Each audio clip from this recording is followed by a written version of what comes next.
إنا لله وإنا إليه راجعون. الموت يفجع الفنانة ريهام عبد الغفور بوفاة والدها الفنان المصري أشرف عبد الغفور.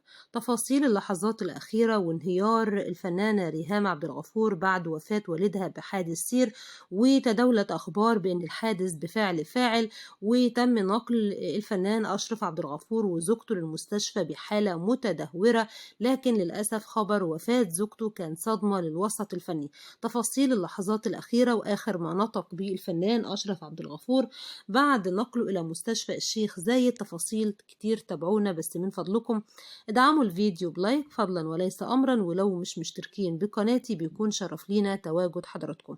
إنا لله وإنا إليه راجعون. اتوفى الفنان أشرف عبد الغفور والد الفنانة والنجمة ريهام عبد الغفور عن عمر يناهز 81 عام بعد تعرضه لحادث سير أليم وصراخ وانهيار الفنانة ريهام عبد الغفور وهي بتتلقى خبر تعرض والدها ووالدتها لحادث سير، وإن الخبر في البداية إنهم 2 اتوفوا، لكن والدتها داخل العناية المركزة بحالة حرجة جدا ووالدها هو اللي توفى.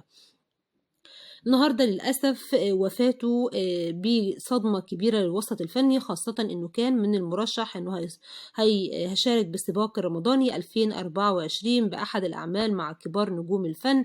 الفنان أشرف عبد الغفور آخر عمل ليه كان بالسباق الرمضاني ب 2023 بمسلسل الرشيد مع بنته الفنانة ريهام عبد الغفور ومحمد ممدوح وكوكبة كبيرة من كبار نجوم الفن.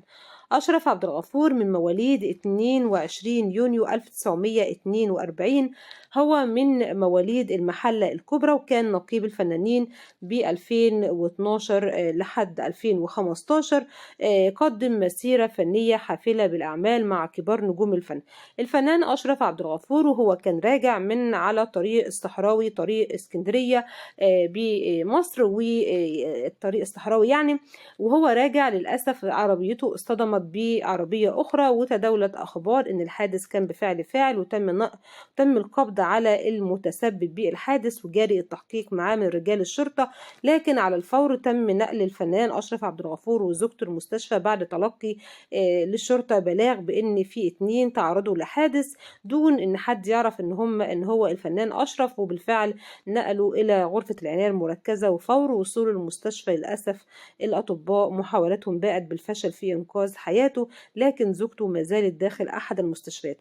على الفور توجه الفنان أشرف زكي نقيب الفنانين للوقوف على ملابسات الواقعة تجاه الفنان أشرف زكي داخل أشرف عبد الغفور داخل المستشفى، وصراخ الفنانة ريهام عبد الغفور لحظة إعلان الطبيب إنا لله وإنا إليه راجعون. ادعوا له بالرحمة وادعوا لأسرته إن ربنا يصبرهم على هذا المصاب الجلل. شكرا، تحياتي.